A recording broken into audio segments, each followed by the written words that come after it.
I guess everybody's excited to get this thing going, aren't we? Hello, I'd like to introduce myself. My name is Jim Smith. I'm St. Croix Valley Athletics president this year. So again, I'd like to thank the staff for putting this on. Hall of Fame dinner here has been phenomenal. Everybody enjoyed their meal? Great. It's a good thing, right? Now we can all settle down, relax, and enjoy ourselves. So tonight, I'm happy to welcome all of you to this annual event recognizing our inductees and teams being inducted into the Hall of Fame. I'd like to introduce them: Dwayne Muschler, George Hepner, Andrew Olson, Dan Archie, Brookman, Sherm Danielson. So those are our 5 inductees this year. So if we can give a big hand to them. You guys like to stand up, or, so we all know who you are. Archie, come on, don't, you got to wave over there. I know Archie from the hockey from many times. So again, I'd like to welcome our board here from St. Croix Valley, Pete DeCourcy, Vice President, past President Chad Halloway, and Dave Callahan, who is on the executive administration side. So again, I like that. And at this moment, I'd like to introduce the Master of Ceremonies, Matt. Thank you again.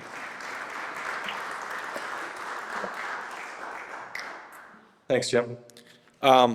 It's my distinct pleasure to be the Master of Ceremonies tonight, as being one of the many past presidents of the VAA. This is an incredible organization, the VAA, as well as the Hall of Fame. And the Hall of Fame recognizing excellence in the Valley, I think, is extremely appropriate. And this is the 26th year, I think, that we have it. It's a distinct pleasure for me tonight because I know 3 of the inductees personally, and so I asked if I could come tonight, and Lowell said, sure, but you have to be Master of Ceremonies. So they better be appreciative. I will, just to start off, I think Lowell mentioned that we're live on cable, so for all the inductees, keep it clean. Our first inductee is someone I had the pleasure of coaching with, Callie Dahl. As far as I know, and it didn't look like it was correct in the program, she's the 3-time All-State hockey player and honorable mention 1 year in 2006, the only pony to be a 3-time All-State player.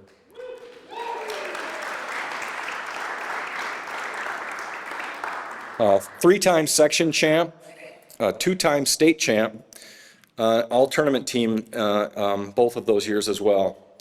I mentioned I got to coach with Callie. We had her coaching the JV, and we had a little incident in the locker room with one of the girls playing around with a soccer ball, and it broke a brand new TV. And the next day, Callie decided she needed to bag skate the whole team. So then we had to have a discussion about maybe we don't need to be so tough on the girls like we were on her when she was on the team. But she's still coaching today. She's coaching with Coach Scheid, who we're going to get to induct a little bit later.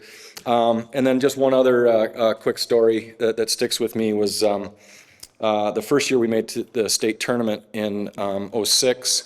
Our very first, this was before they seeded the tournament. We were probably the second best team in the state.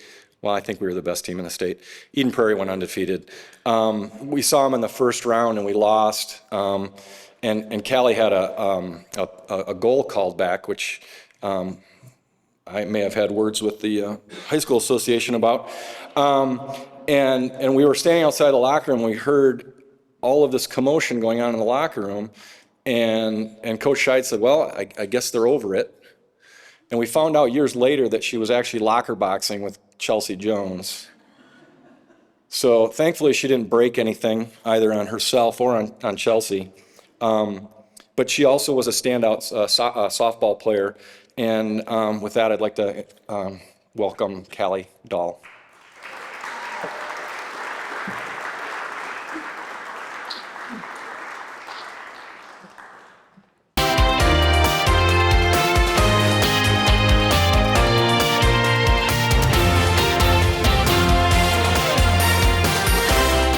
Hello, everybody.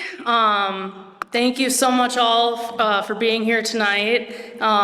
If you're anything like me and you love football, you're missing Thursday night football tonight. But luckily it's two teams that I don't care too much about, Seahawks and the Cardinals. But I am cheering for our guy Sam Darnold, so hopefully they can pull out a win for us tonight, the Seahawks. I also have their D on my fantasy football team, so let's go Seahawks D. But thanks everyone for being here. Thank you to the St. Croix Valley Athletic Association for putting this on again. It's a great event, the food was great, everything top-notch, Lowell organizing, and thank you so much for dealing with all my questions, Lowell. I'd like to thank my table over there that's here tonight. I'll start with my friends Abby and Amanda, if you guys could raise your hands. I played hockey at St. Cloud State with those two, and they are two of my greatest friends to this day, so appreciate them being here.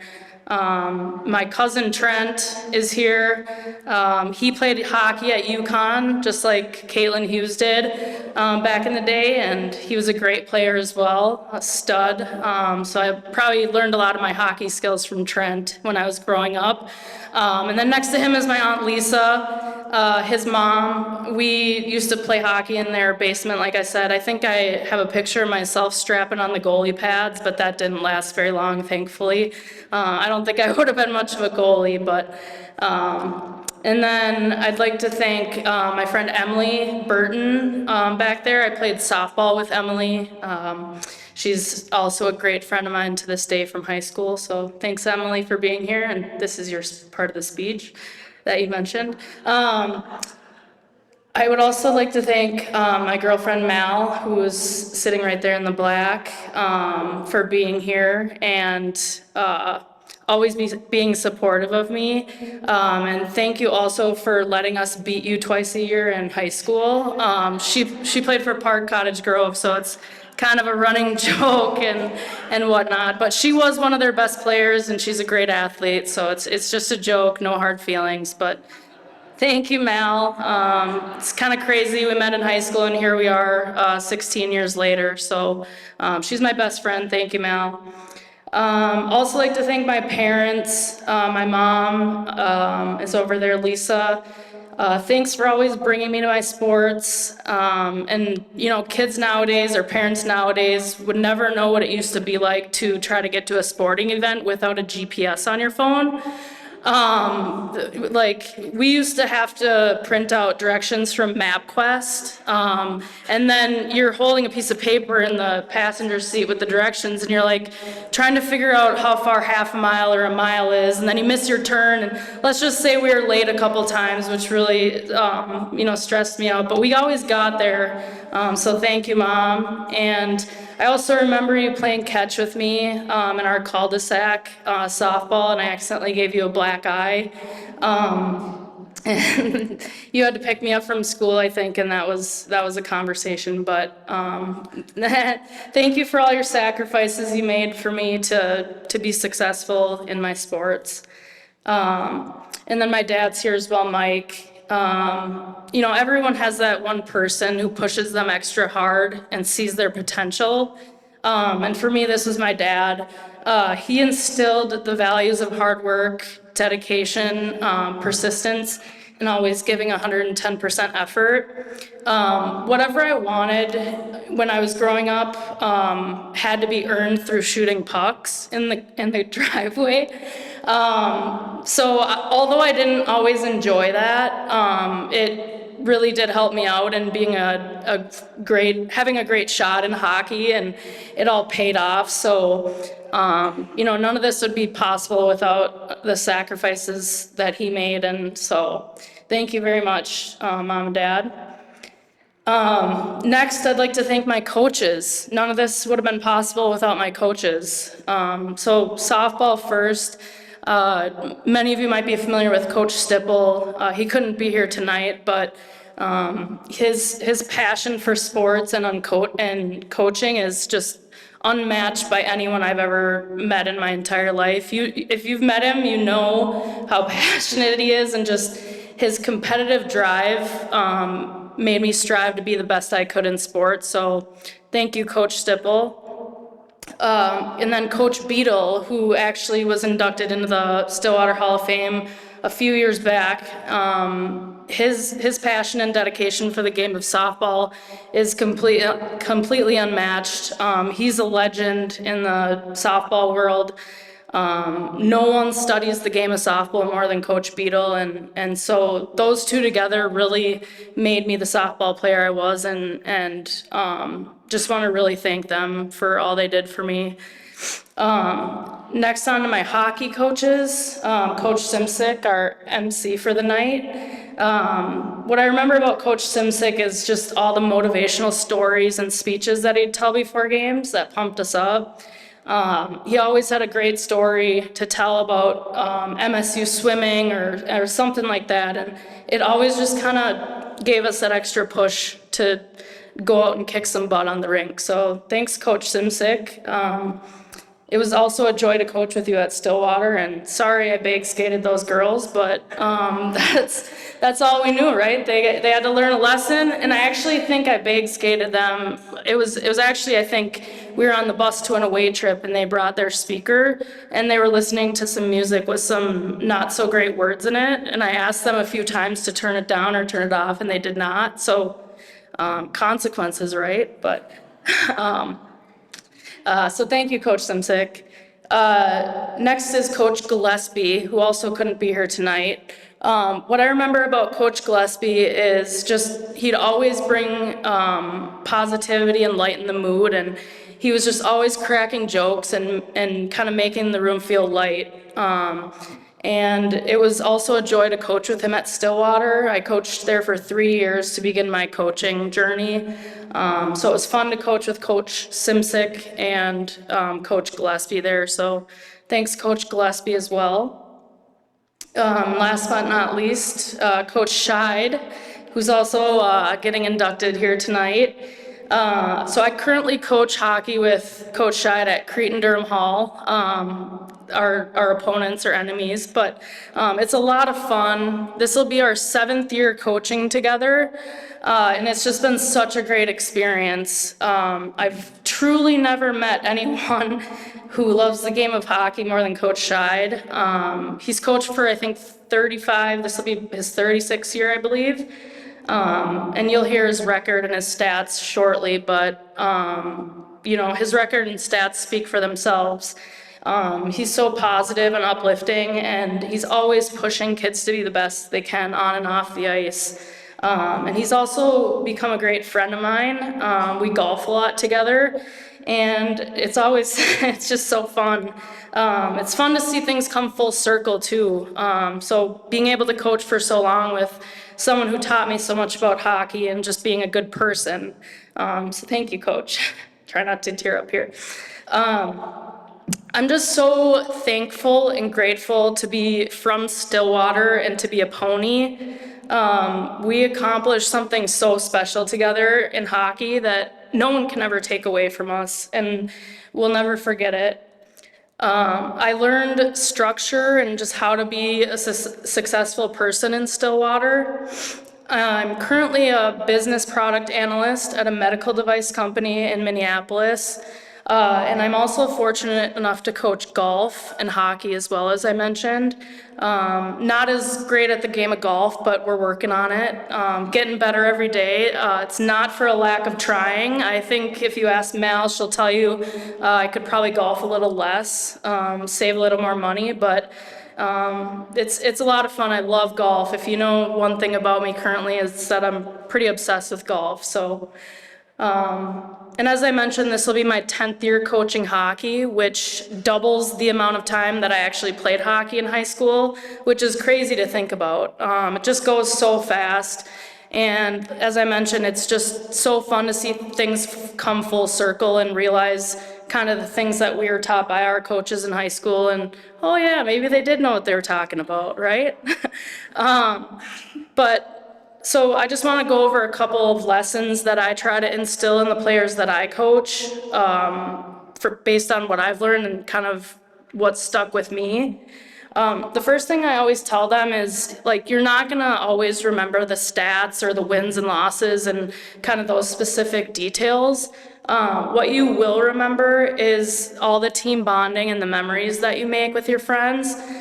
Still to this day have great memories of team bonding. For softball, it was 2-a-days and then hanging out at the Foss's house between sessions at the Dome. One thing for softball that I won't miss actually is catching for Rachel Foss. If any of you know who Rachel Foss is, you know she was a great pitcher. She pitched and threw every bit of 65 miles per hour, and so I had to catch that, and I actually had to buy a special glove inside of my catcher's glove that had padding on the finger and on the fingers so that my fingers wouldn't burn, literally. All jokes aside, she was a great pitcher, and I will miss that, but I won't miss my fingers hurting from that. And then the softball team actually ended up winning state in 2011, so that's pretty cool too. A couple hockey memories. My teammates aren't here, but a few of them are, but Cleveland Gardens, inside joke, and then sleepovers at the Charpentiers, TPing, which I probably shouldn't mention. We used to go to Brian's every day after school and before practice and got their bread bowl, to load up on carbs before practice. And then not to mention winning 2 MSHSL state championships. Walk It Out, Coach Scheid. That was our song, if anyone knows that song, Walk It Out. But another lesson is just you'll never regret giving 110% effort and attitude. My coaches at Stillwater instilled the values of selflessness, compassion, and enthusiasm, which have stuck with me to this day. Perhaps the most important thing I learned as a pony is just how to be a good human. Being kind to others will never go out of style. And in summary, I'm just so grateful and thankful and humbled to join the several other amazing athletes that came from the city of Stillwater. I'll always remember this day as well as my high school sports days forever. Once a pony, always a pony. And thank you all again for coming.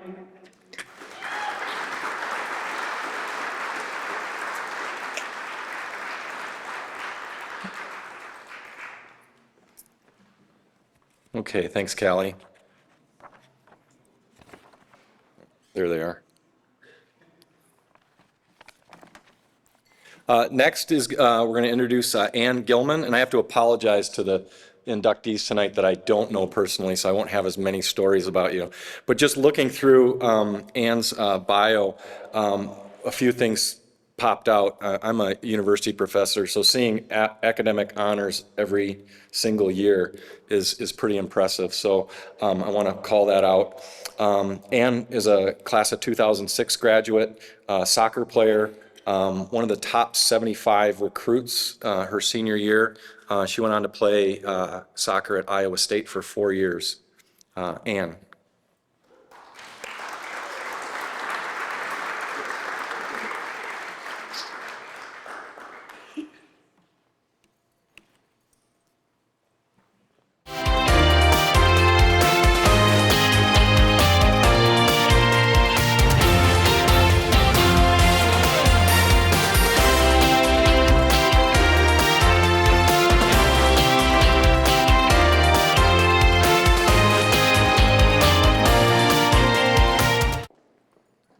Thank you. So I will start out and say thank you very much to the St. Croix Valley Athletic Association and Lowell for all of your work in making this night happen. It's a great event for recognizing everyone. So congratulations to everybody that's getting inducted. I will start out and say that I am an engineer from college, so speeches are definitely not my thing. So I live in the realm of numbers, so that's what I'm going to fall back on and try to keep this relatively short and sweet.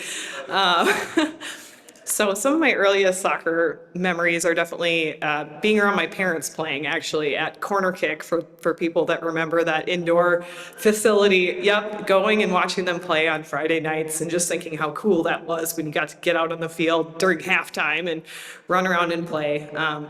And so it made me start reflecting just how many hours have we spent around soccer in our life.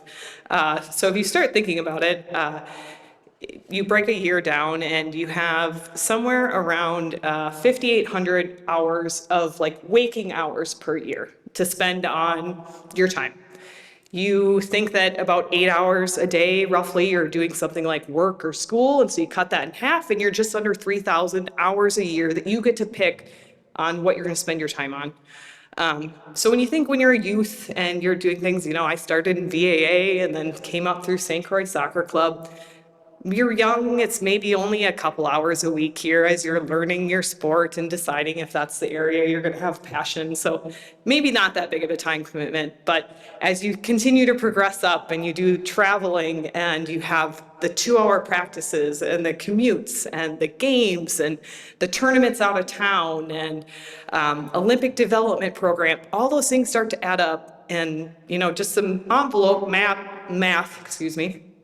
I thought that it's easily exceeding 500 hours a year doing soccer, in my later teen years. And to think that my parents were willing to spend over a sixth of their free time being able to get me to soccer so that I could pursue something that I was passionate about. It's just such a big sacrifice that they did, and I'm just very appreciative of what they did so that I could pursue that. It allowed me that I could go on and have the dream of being a collegiate athlete, and I'm just extremely thankful for everything that they did to allow that to happen. Outside of that, there's the coaches behind that as well. The coaches are putting in all of those hours just the same and even more. They're planning for the team. So I'm extremely appreciative to everybody from the St. Croix soccer coaches that I had, Jim Neiman, Amanda McMahon throughout that time period.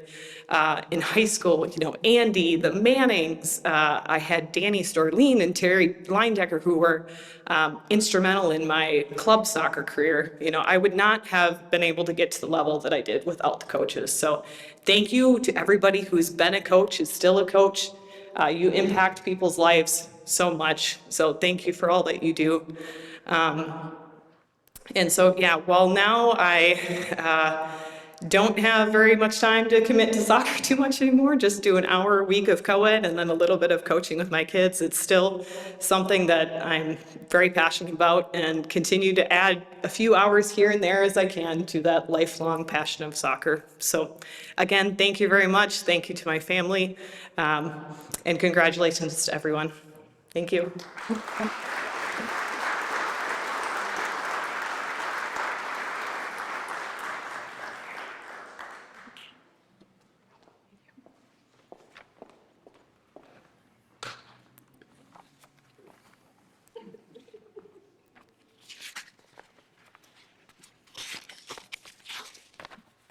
Okay, next we have Caitlin Hughes, affectionately called by her teammates the Golden Child. She was a two-time All-State honorable mention, All-State in 2011, All-Tournament team in 2009, two-time state champ. That first state championship, I think she was ninth grade, eighth grade? Eighth grade. I think she might have weighed 100 pounds. She broke 100 that year, she says. And to see an eighth grader getting sent out on the ice behind the net at XL Energy Center and holding her own against these women was pretty amazing. A couple of stories that are not in the book. I think it was when she was a captain. She let it slip that it turns out that all of the captains had a key to the coach's office. We found out because we saw a picture of Caitlin and her co-captains in the coach's office with cones on their heads and streamers all over redecorating the coach's office. That wasn't you? Okay. Different Caitlin, she says. hopefully she's learned that you don't give up the evidence of your crimes beforehand. But just like Callie, she came back to help coach in the summers. And I remember at one point, Caitlin was trying to coach these young girls, and all of a sudden she stopped and she looked at this kid and she said, "Is that sass?" And I thought, oh my God, she's channeling her mother, I bet, right now. Caitlin went on to play at UConn and then professionally over in Munich for a year before she came back here to start living her life as a businesswoman and an engineer and a mom now. So, Caitlin.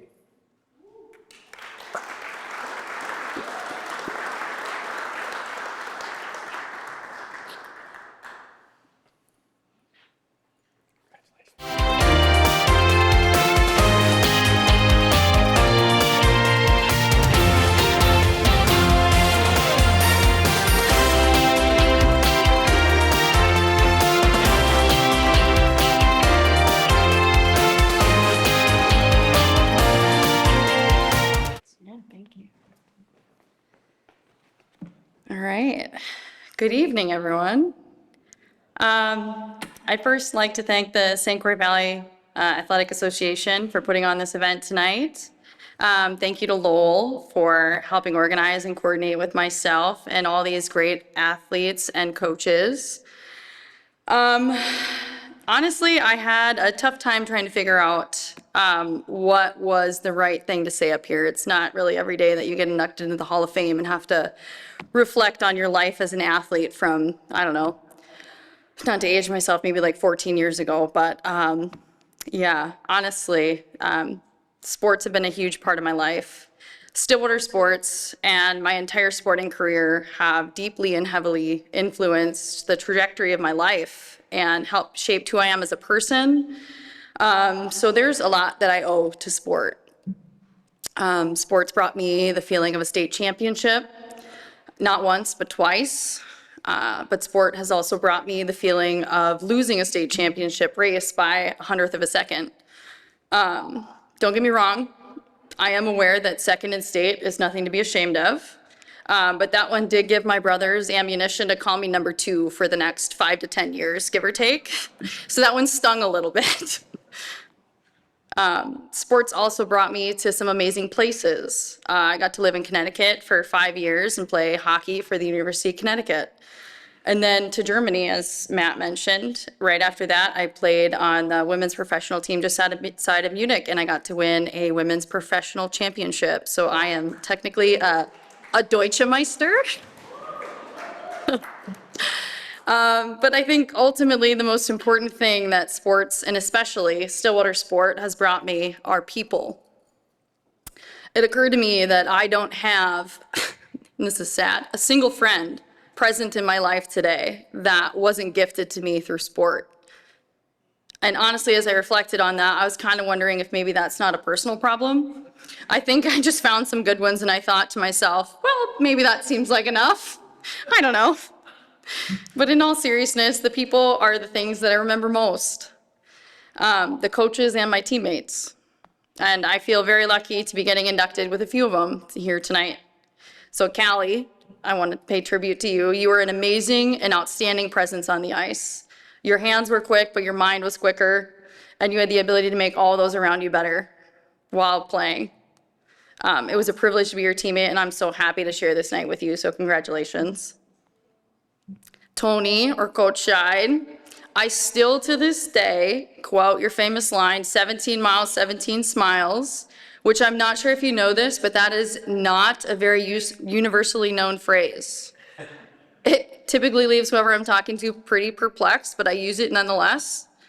You always conveyed an extreme and a persistent optimism that was contagious and something that impacted me greatly.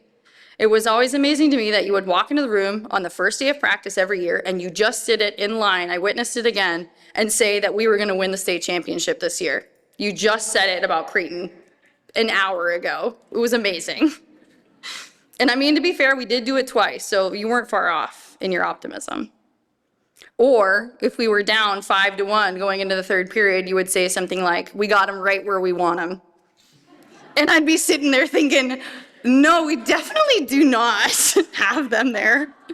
But I can't think of a better mentality to be teaching to a young athlete. So I'm so grateful for that influence you had in my life. Dawn, or Miss P, as I still call you, you have no idea how much your voice still haunts me when I'm running. I am 14 years removed from high school, and I can still hear you say, go, go, go, go, go, when I'm on a run. Or sometimes it's just a big no, but that was usually in response to me doing something that I shouldn't be. Your compassion and your ability to connect with your athletes was remarkable. I was lucky enough to get more one-on-one time with you, especially at the end of each season when it was sometimes just me and Miss P. We typically had a week where most of the team was done and the two of us had to go on a run together, me and Miss P. Miss P would be biking and I'd be running, and I remember those weeks and runs very fondly, which is saying something that I remember this week of running, which can feel like torture in a positive way, simply because I was spending it with you. You helped me drive towards my goals, and your influence on my life is something I have and will forever cherish. So thank you. To my parents, I owe everything to you. Thank you for being my rocks and my #1 fans through it all.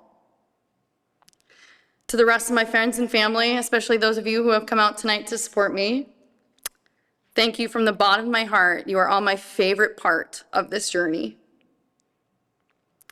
Of all the places I've been and experiences that I had, I found myself back in Stillwater to raise my family. And it's because of communities like this. There's no better place to be, and I'm grateful my boys will get to experience it. Congratulations to the remaining athletes, coaches, and teams tonight, and thank you again for everything.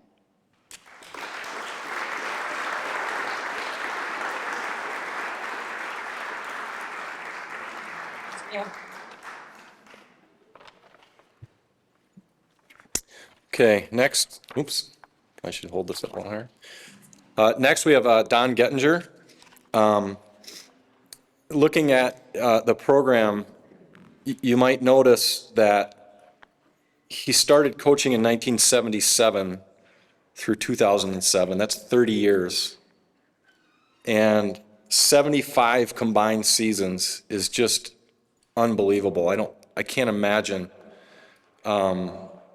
the dedication and the changes that he must have seen over those 30 years in athletes and parents and the sports themselves. Talking before dinner, Samantha Scheid mentioned that I think he coached me in golf, but I bet he doesn't remember me. So you've touched so many people in those 75 years, or 75 seasons. Not 75 years, 30 years, 75 seasons. Hopefully you can recount some of them for us tonight. Don. He's here. Oh, there, I'm sorry, there we go.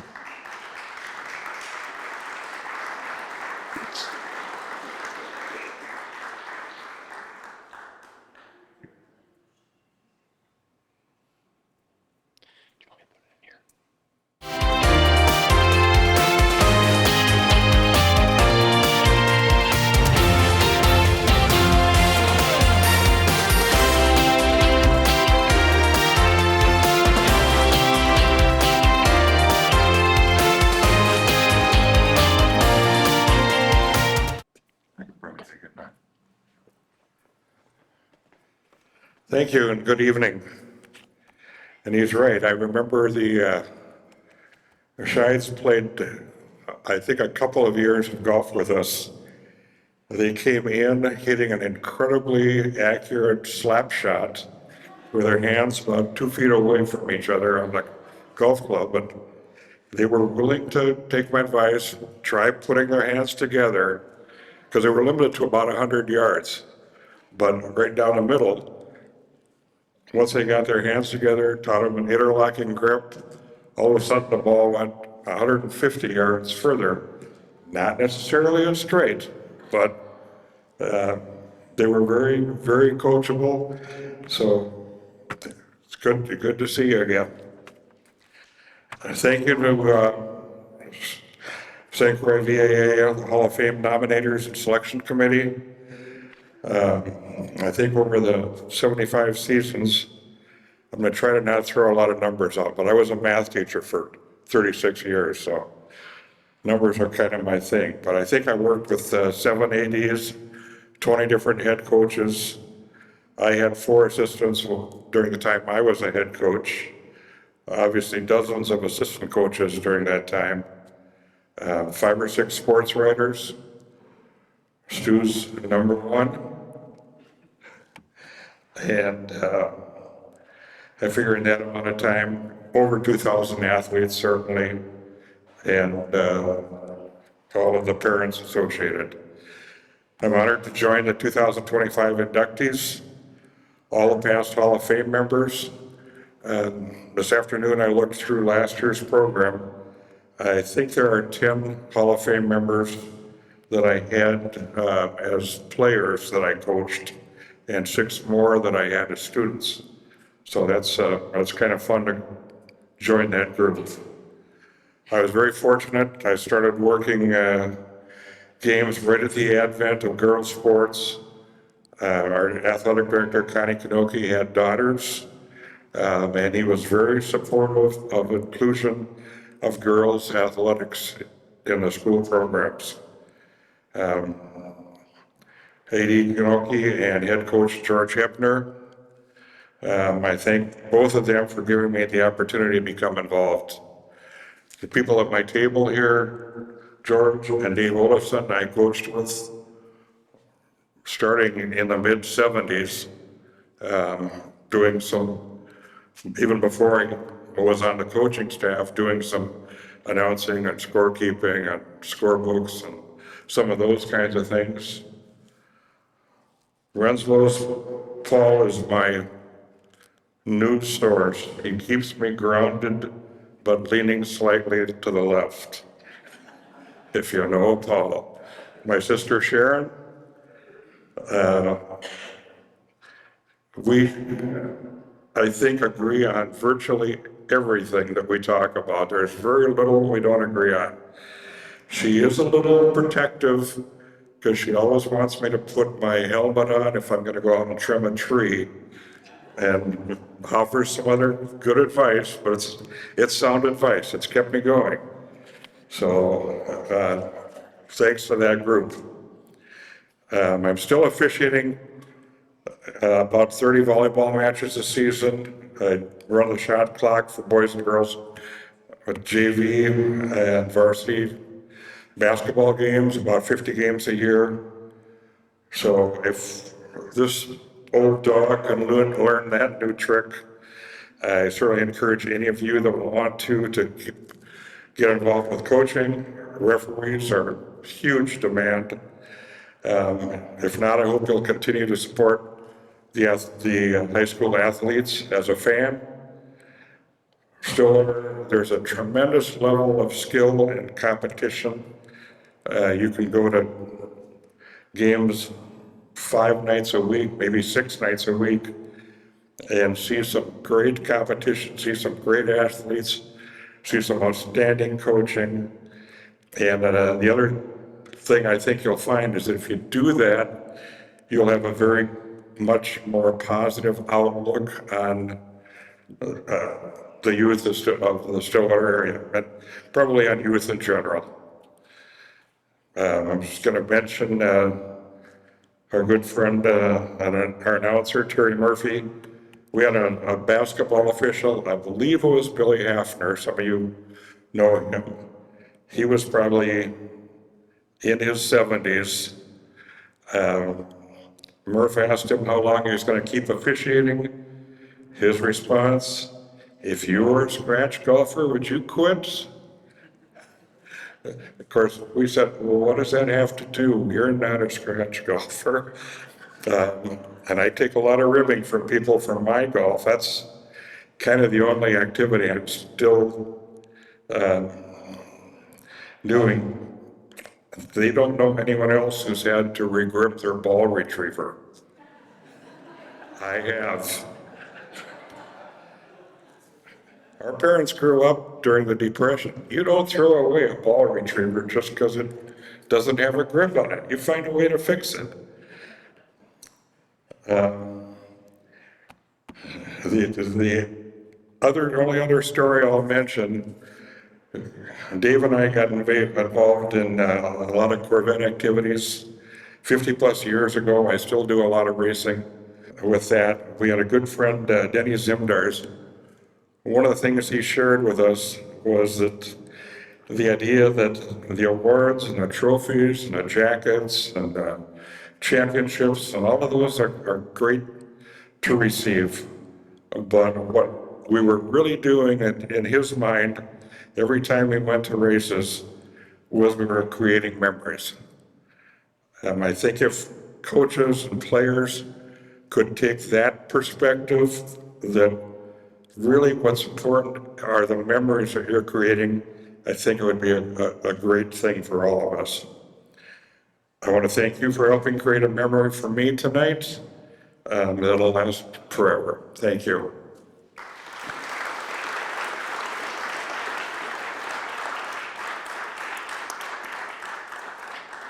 Thank you.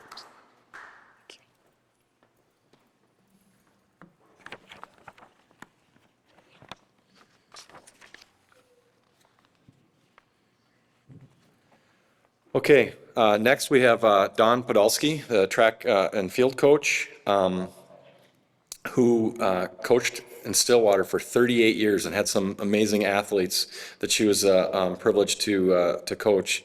Ladia Albertson and Anna Weaver. And then I found out earlier that she had to put up with Caitlin Hughes for 6 years. So we only had her for 5, so you win.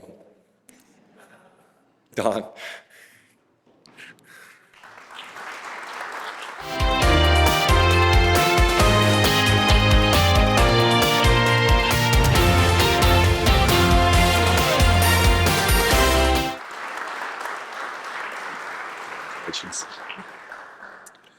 Good evening, everyone. I just am very grateful for this evening and this award that I'm getting along with everybody else in this room.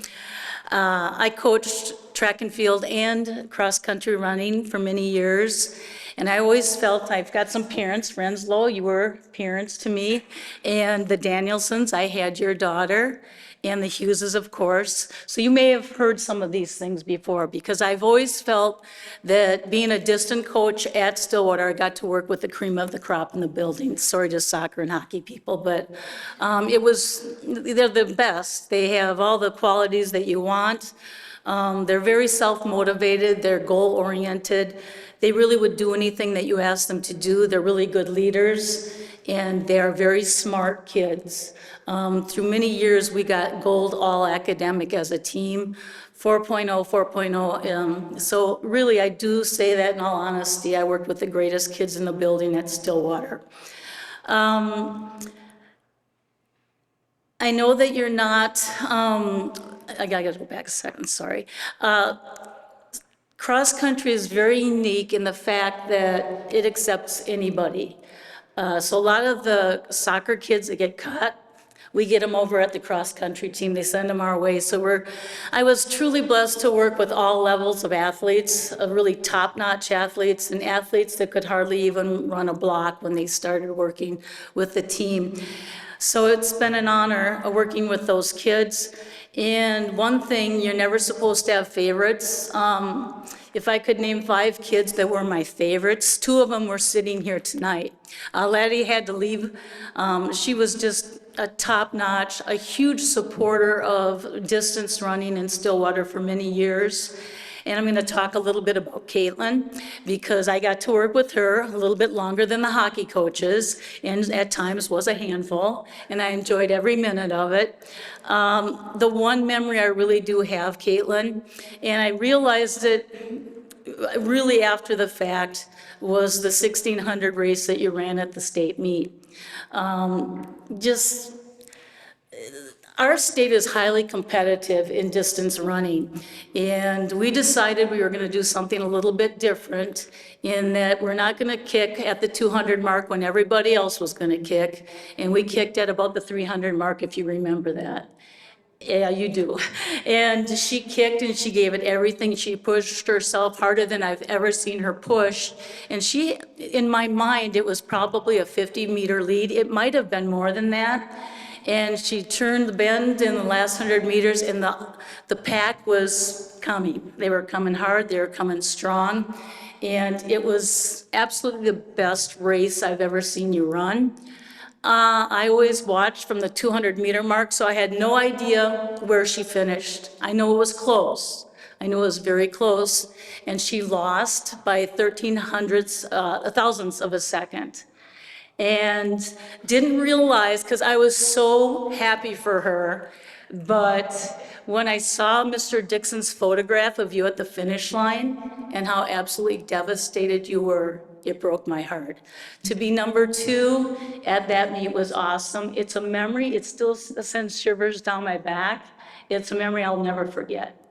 Caitlin is just one of those 1 in a million. She's very gifted, and she's very tough. She's a fierce competitor, and she's very rarely seen nowadays. She was a 3-sport athlete. And I know that hockey was her number 1 sport. And I know that she could have really focused on hockey, but she really stuck with distance running. I'm so proud of you for that. I also want to thank parents. Like I said, there's some older parents, some younger parents, but I also feel that 99.999% of the parents are hugely supportive of their kids.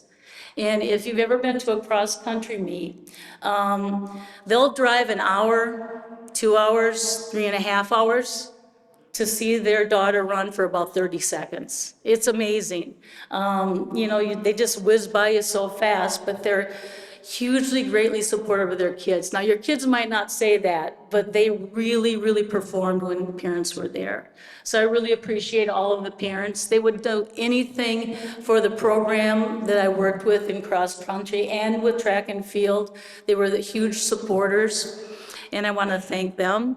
I also want to thank my table right there, who is a huge support to me. I've got my mom, who's 94 years old. I'm so proud of her and all the support she's given me. And my sister Susan and her husband Gary. And then I've got a strong supporter with my nephew's family. Dee is there, and Chad and Teddy could not make it. And then Jamie, of course, thank you for all your support. Even though I don't say it, I really do appreciate it. So thank you for that. And lastly, I just want to thank the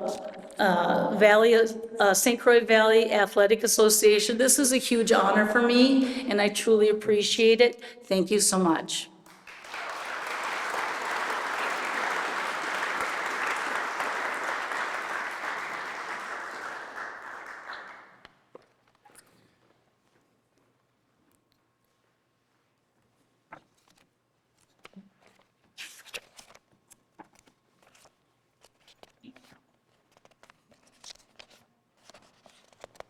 Sorry. Okay. Next, we have our last coach, Coach Scheid.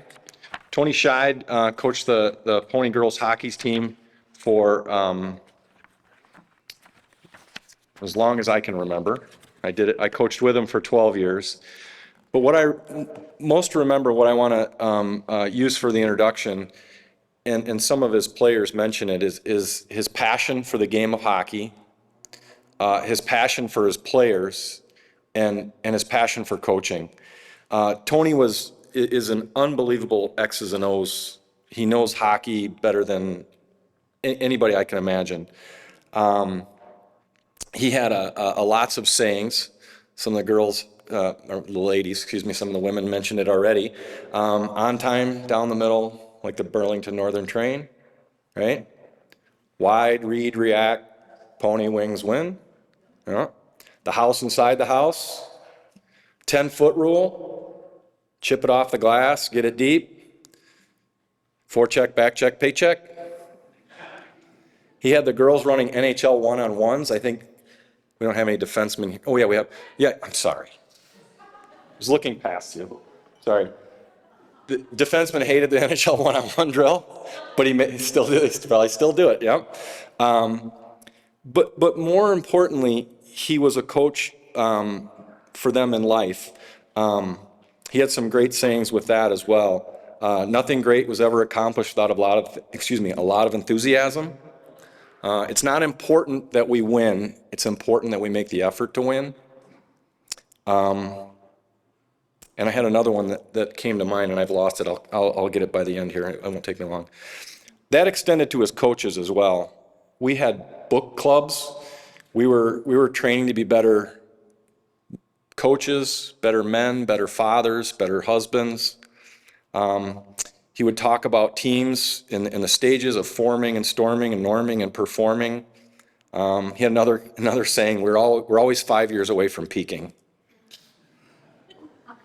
We read a book about tennis, the inner game of tennis, and he had the coaches read Inside Out Coaching. And in that book, if you've read it, it's a fantastic book. It talks about transactional versus transformational coaches, and I think nothing describes Tony better than a transformational coach. And in that book, they talk to the main character. He's a high school coach out on the East Coast, and they said, "How's your team going to be this year?" And he says, "Ask me in 10 years." Well, if you look at the women that Tony coached, they're all just amazing people. And he had an analogous story. We were at the state tournament in '09, and he was getting interviewed by Karen Bai, and she said, "Boy, it's amazing you're getting all of your scoring from your fourth line." And he looked at her and said, "Tell me which one's my fourth line," which I thought was just an amazing. Lastly, what he always used to say too was, "Oh, wait, I had it. I just lost it again. Dang it." All right. We can talk about it later. But the last one was, it's all about the ponies. Tony Scheid.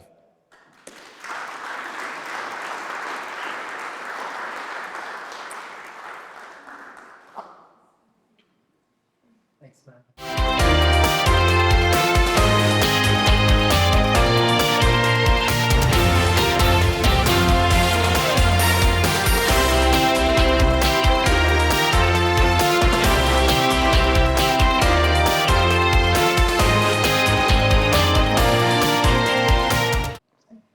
Appreciate it. Okay. Let's see if I can get this to stay here. Too many sheets of paper. Well, there's 20 more in the trash can at my house. Matt, thank you so much for the introduction. A lot of that stuff, all that stuff he talked about, I got from other coaches and other people and in study, and then none of that stuff's mine. So it's all stolen, which is fine. That's part of coaching. You gotta be a good thief. I just really want to thank, first of all, the committee, Lowell, Stu, and the whole committee for giving me this opportunity to be in the Hall of Fame. It means the world to me. I'm very grateful, very honored. This is something that I'm going to remember for the rest of my life, and it's really a great day for me and my family, and I really appreciate it. Speaking of family, I really believe in family first. That's something we're always still talking about. I still coach. It was mentioned, I still coach at Cretin. And, you know, we just see ourselves as a family, and we're building to be families. And that's really important. That's the cool thing about Callie and Caitlin, and going in with Callie and Caitlin, and the relationships. Like, I still have a message from Caitlin on my phone that was like the sweetest message you could ever get from a player that's like 12 years old. So, I mean, that's what these kids mean to me. I just want to tell you that. Callie, I've coached with her now twice as long. We've worked together as coaches. than I coached her as a player. And I just want to tell you, like, I'm just blown away by her ability as a coach and how much she cares about the players and how she has things in perspective and really understands that, yeah, we want to win, we're playing to win, but it's not about the wins and the losses. It's more about learning and learning life lessons and helping all the kids become the best versions of themselves in life, which is the key. And sportsmanship, huge part of that. And Callie's a class act, and so is Caitlin. And I just really appreciate their relationships.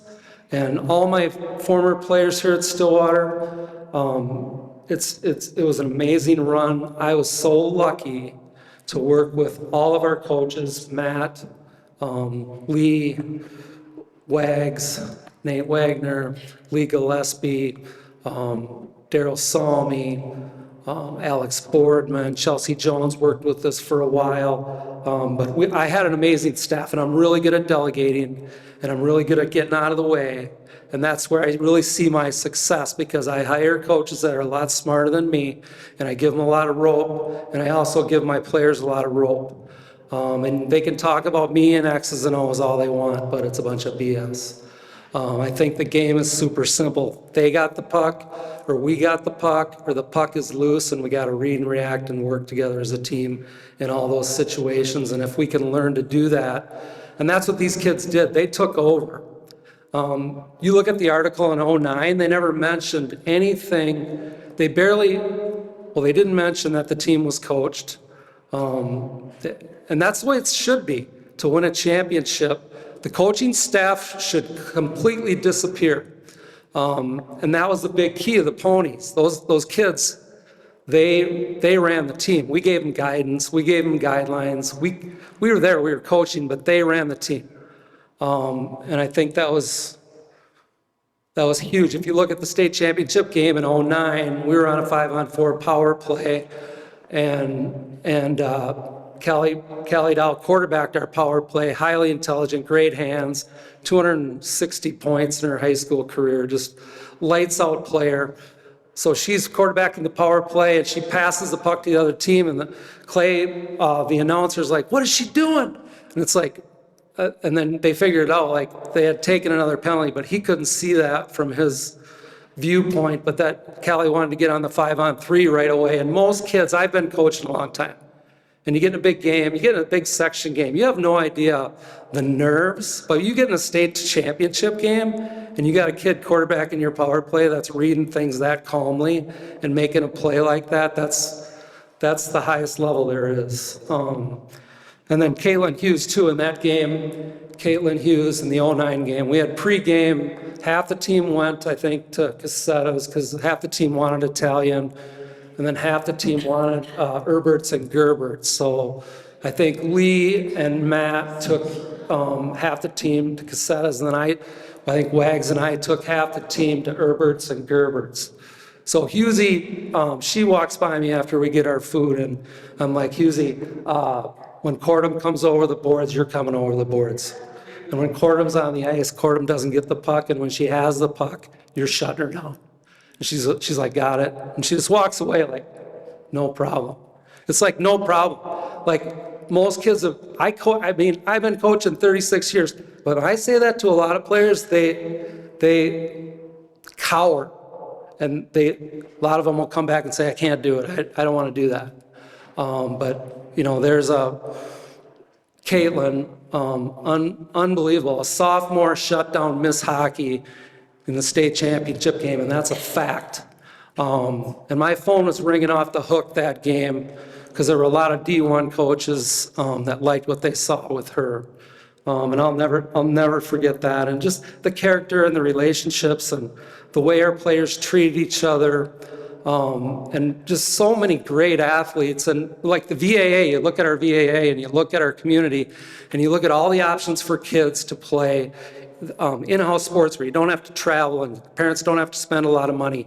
And we have all these multi-sport athletes that that contribute, they end up being high-level athletes in multi-sports. And it's just proven. Specialization doesn't work. You can't take your kid and say, they're going to be a great hockey player, we're going to do hockey 24/7, 365. It's not going to work. You're going to wreck your kid. And they're not going to be a good player. They're not going to develop physically, mentally, or socially. And that's a huge asset we have in our community, and the amount of people and the effort they put in for our kids. And then I got to coach with all our coaches. We get to coach all these kids, and we're in the toy store when they get to high school. I ran into Dave Hughes here today, Caitlin's dad. Mike Dowell's here today. Dave Charpentier's not here. Jeff Rutker's not here. But those are parents that coached in our youth program at the U8 level. They coach these kids at the U8 level, the U10 level, the U12 level. These guys were going to state at U12, and they were competing, placing in the top places at the state tournament at the youth level. So we got them. It was like, just don't screw it up, guys. You know what I mean? And thank you to them. I can't believe all the great players I got to coach. Obviously, I coached Chelsea Jones. She had like 323 points, 214 goals, or 113 assists, maybe 327. I don't know, but crazy stuff. Just amazing. I wanted to talk just about, I'm probably about out of time, but I wanted to talk about a couple of games, a couple of things that happened. Just some kids that made a difference. Like my first year, I coached on the boys' side. I started at Middleton High School, 2 years there, and I did a year in the USHL as an assistant. And that was an assistant at Middleton High School, all on the boys' side. And then I was at Sun Prairie High School in Wisconsin. That's in the Big 8 conference with Madison Memorial, Madison East. It's a great conference, and 4 years there where we won the conference twice, and we won a state title there too, and I was the assistant coach. And we had 13 seniors on our state championship team, and I can't thank those guys enough for everything I learned working with them that helped me so much, and I still really have great relationships. One of them just offered me a job a couple weeks ago, a really good job, but I don't want to move to Madison. Anyways, I lost my train of thought, but my first captain was Sarah Connolly. This is where I'm going with this. I was coaching boys, and now I got to turn over and coach girls. And Sarah Connolly was my first captain, and she was just unbelievable. Couldn't have had a better leader that would kind of explain things to me. Like one day, like when I grew up, practice was over. When the coach said practice was over, I had great high school coaches, and we had long football practice. I played varsity football. We won our first 10 games. My high school baseball coach, my high school football coach was Don Fox. He's a legend. He's like our George Stoll in Austin. And then I played for Dick Seltz in baseball. He won over 500 games, and Greg Rajnan was a great hockey coach, and I can thank those guys too. But when I grew up, practice was over and the coaches said it was over. And so my first year coaching, I wanted the players after practice to watch like 15 minutes of game film, and I didn't tell them before because I didn't think I needed to. Well, you need to tell the girls that they have to stay 15 minutes after practice. And they're like, well, we can't. Like we were all in kind of the huddle before we go off. Like, well, we can't. And I'm like, well, why not? And, well, we're having a spaghetti feed. And I go, well, spaghetti can wait. You can boil it in like 10 minutes. And they're like, well, actually, it's meatloaf, and it's in the oven at Tara Hayner's house. And I'm like, it's in the oven? Well, tell your mom to take it out when it's ready, and you can warm it up in the microwave. No, there's no one at Hayner's house. We put it in before we came to practice. I'm like, okay. So the team leaves the ice, and it's just me on the ice. The coaches leave, and there's no one around. I just helicoptered my stick like to the other, like up into the rafters. And then Sarah Connolly she kind of saw me, and she came over, and she's like, Coach, don't worry about it. I'll take care of it. We'll watch the game film a different day. And I understand that you're upset. And, you can't do things like that now. I know I can't do things like that now. I understand that. It's a different day. But that happened. But she was so good with me, teaching me how to coach girls my first year. And Sarah was just, and then we actually won. We upset White Bear. They had one of the best teams in the state, and we upset them in the section semifinal. I went to the final, and Sarah Connolly put the team on our back, on her back, and we got beat in the section final. What a great year! What a great kid! And then that was my first year. A couple years later, things I remember: Christy King getting a hat trick as a 7th grader at South St. Paul, breaking like an 80-game scoring, or they had an 80-game win streak, and we broke it over in their building. And Christy King, a little phenom, gets a hat trick as a 7th grader. And that was a year we lost in the section semifinal to Centennial 5-4. And another kid I want to mention is Ashley Leopold. We outshot Centennial 20-1 in the 3rd period and lost 5-4 in the section semifinal. And that kid, she was our leader, and she really wanted to go to the state tournament, and she just left it all out there. I've never seen a better effort from a kid. She's a St. Paul police officer right now, and she is like the salt of the earth. But that kind of ignited things, and that's when I knew we really had something.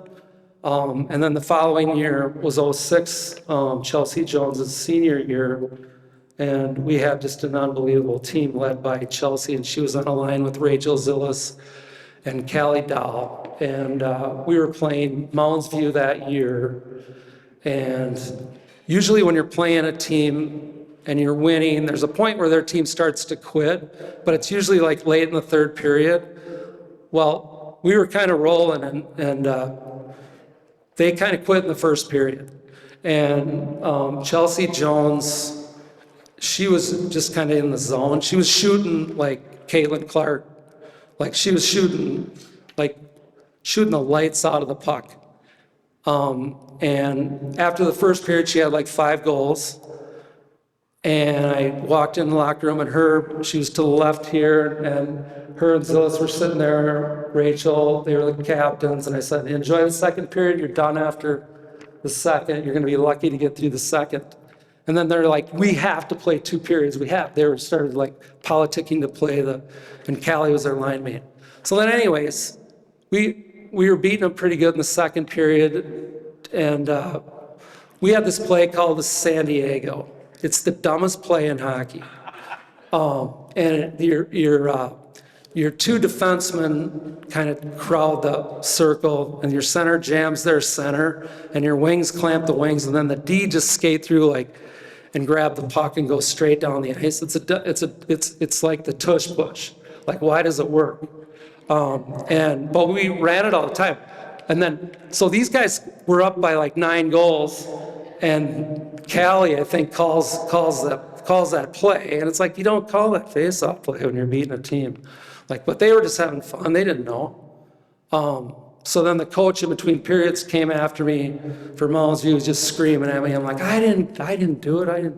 So I thought that was funny. I thought it was funny. And then Jones ended up not playing in the 3rd period. She had 9 goals in the game. The state record was 10 by Chrissy Wendell, so she can thank me for that, not breaking that record. I didn't know. And then the section final that year, I'm sorry I'm going long.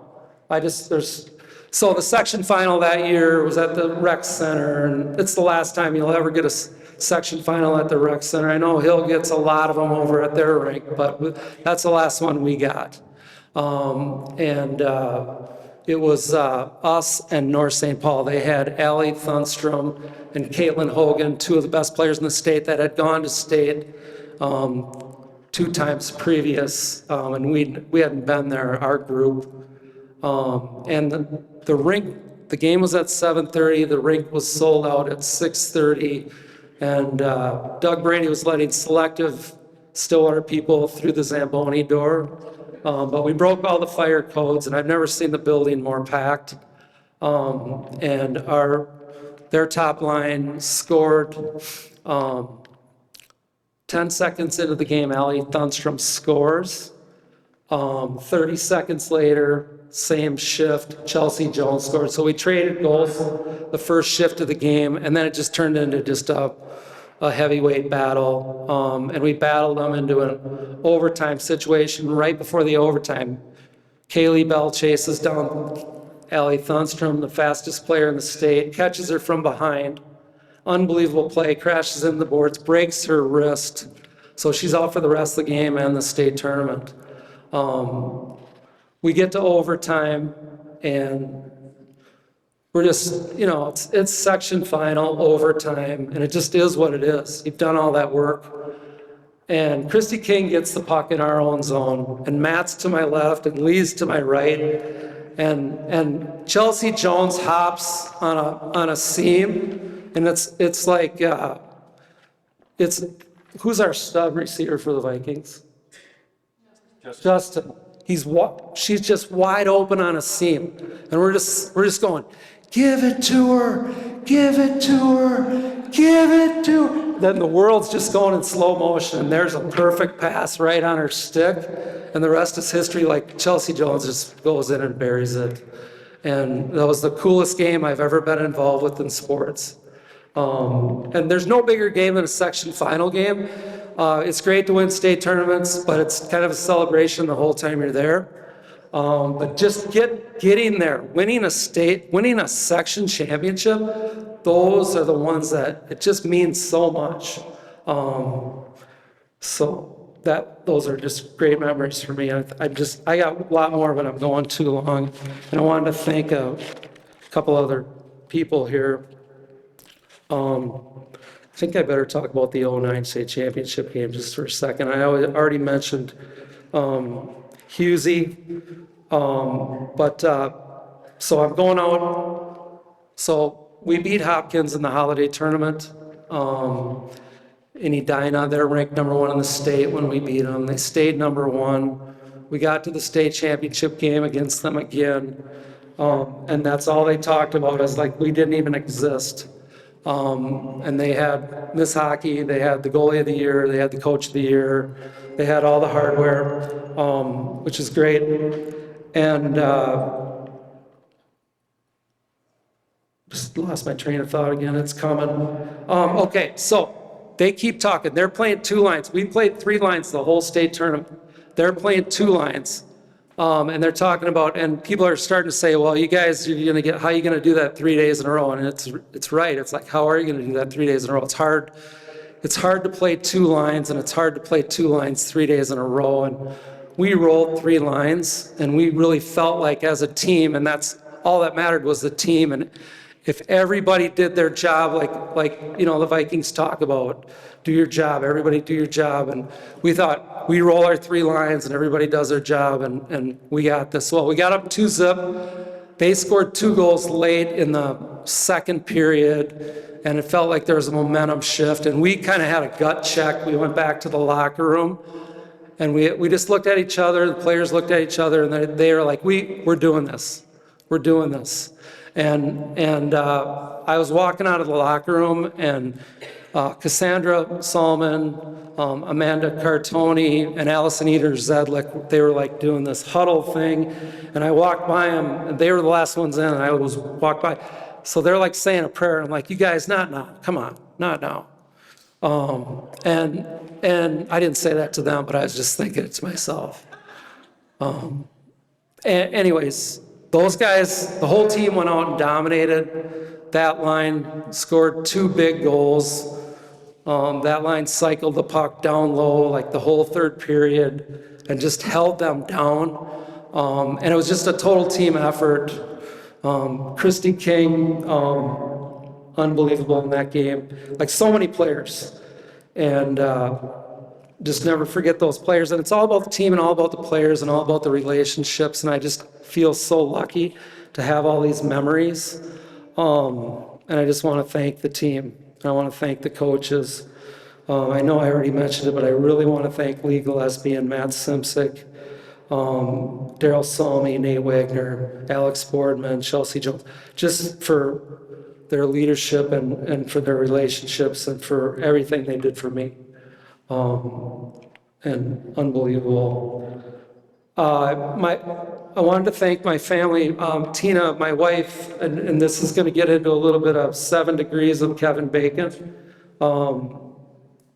Tina, my wife, was a Stillwater High School graduate. She grew up in Bloomington, near the lights of Met Stadium back in the day, and moved here as a 7th grader out to Arcola Trail. As a kid growing up in Bloomington, she was a big Twins fan. She really had a crush on Roy Smalley and Johnny Castino. She used to make signs for Roy and go over and wait for Roy to come out of the clubhouse for the Twins. And she loved sports. And we went to church one year in Edina with my brother because he lives in Edina, and Christmas Mass, and Roy was there. And I was nervous because Tina was really excited. But anyways, Tina was a state champion, not a state champion. Tina went to state as a diver at Stillwater. She was 5th in the state. And Joni Carey was her coach. She was a great coach here at Stillwater High School for the dive team. Joni Carey's an Austin High School graduate. I'm an Austin High School graduate. So I think it's ironic. And Joni Carey taught me swim lessons at the YMCA in Austin, and she was Tina's diving coach at Stillwater. So I just think that's unique. And I wanted to thank my family that at the table, Samantha and her husband Luke, and Lilia and Paulina and John and Cheryl, my in-laws, Tina's mom and dad. My parents can't be here. I want to thank my parents. I want to thank my siblings. I was really lucky to grow up in a loving family in Austin, Minnesota. It's a great town. And I've got a lot of stories about it that I'm going too long on, so I can't tell you. Want to thank Stu again. I would call Stu after a loss, and I'd be so down trying to explain what happened. And I'd read the article after I talked to Stu, and I'm like, God, he made that sound so good. I was just terrible. I was a terrible interview. And he just made the thing, he made me look good in the paper every time he wrote something. I don't know, he's that magic with the pen, and he's a treasure here in Stillwater, and I can't thank you enough for everything you do for Pony Athletics and your passion. Unbelievable. And I wanted to talk about my dad just a little bit, because my dad actually won a state championship at Austin Pacelli in basketball. And my dad spent a lot of time with our kids. As kids, he spent a lot of time playing with us, and I think I learned a lot early about sports through my dad. And my dad's coach, so they won the state championship in '58. The private school, they beat Cretin in the semis. Cretin averaged 6'3". Their starting lineup, Austin Pacelli was under 6 foot. My godfather, Ori Jurley, was our best player. He went out to St. Bonaventure on a violin scholarship and actually became a star out there. But they upset Cretin. Cretin won big their first game in that state tournament. And then Austin played Cretin in the semi. And my dad covered Cretin's leading scorer, and he held him. Kid had 24 points in the night before, and my dad held him to 4 points, and it was like the biggest upset in a long time, and really proud of that because I coach at Cretin and I hear about all their great teams. And my godfather, Ori Jurley, he won 3 state titles as a coach at Rochester, Lourdes, and he coached at multiple high schools in Minnesota, a very successful coach, but he was also one of my mentors. And then, so my dad's coach, Marty Croix. This is where it comes back.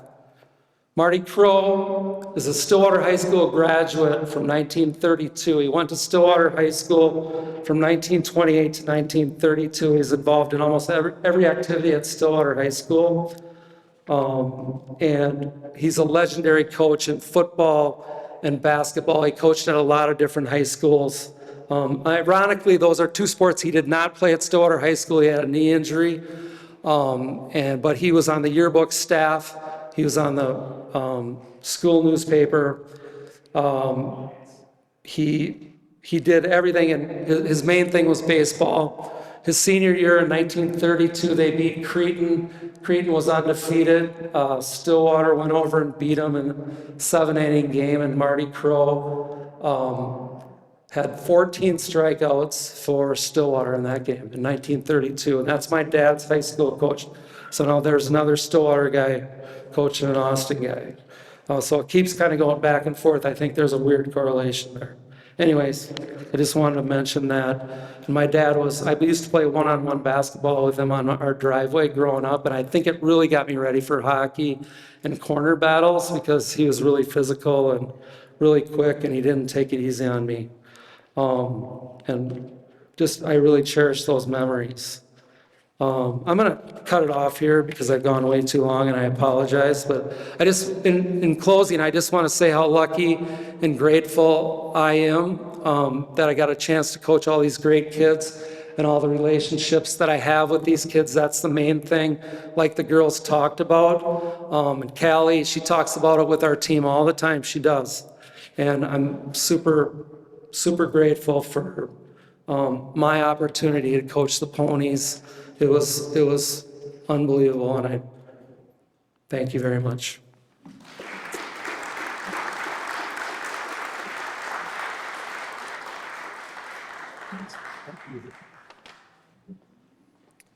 Yeah, and I'll second it. There wasn't just one game that Chelsea had to sit because she had too many goals, so she could have broken a lot of high school records. Next, we have, we're recognizing the teams, girls state, soccer state champions from 94 to 98 and to 2021. And Andy Olson is gonna present.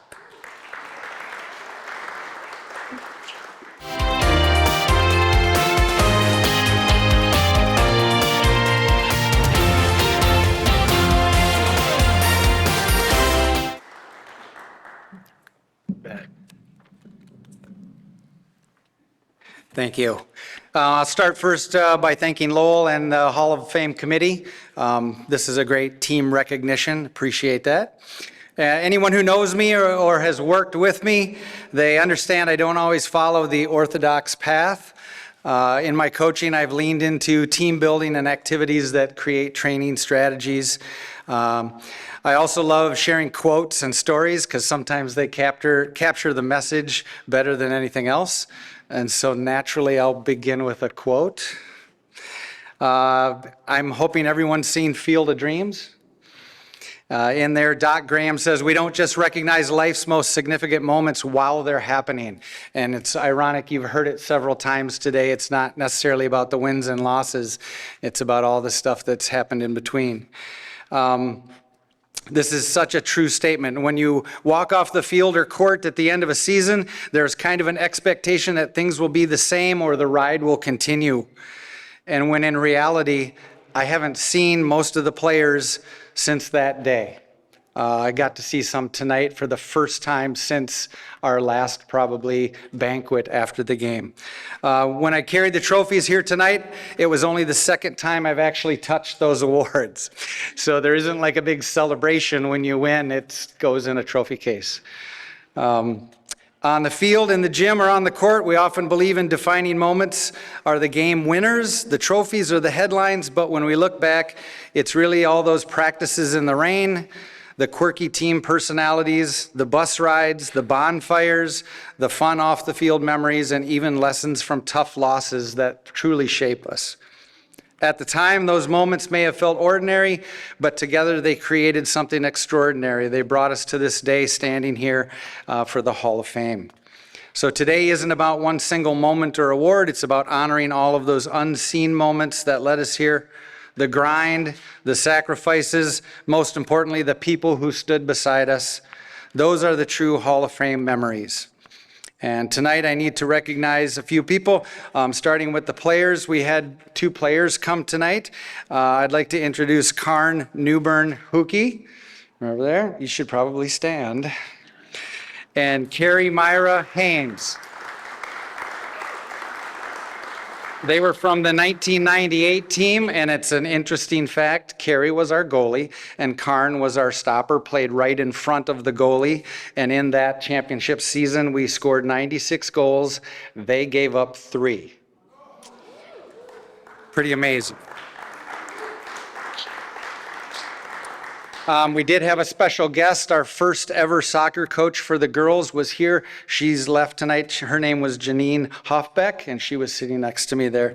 To the team managers and my fellow coaches for these state championships, Kathy Meyer, Ricky Michael, and Patty Kaiser were the coaches. Fantastic people. The activity director, CJ Kanoki, who has passed, Sherm Danielson and his wife were here. They have left also, really instrumental in helping. And of course, the person who saved me on numerous occasions, their secretary, Mary Beth Runk. The grounds crew, bus drivers, voice of the ponies for so many years, Bob Bielenberg, and to the parent volunteers, all of the club and VAA coaches and volunteers. Without each of you, this journey would not have been possible. Congratulations to all tonight's honorees, and thank you.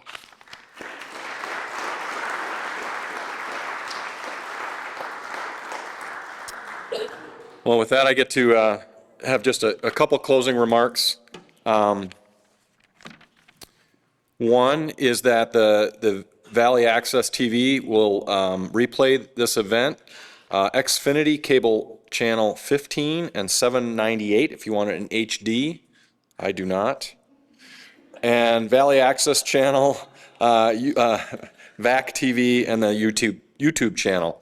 And one last thing that I meant to mention that I learned from Coach Scheid, and there's only 2 things in life that you can control: your attitude and your effort.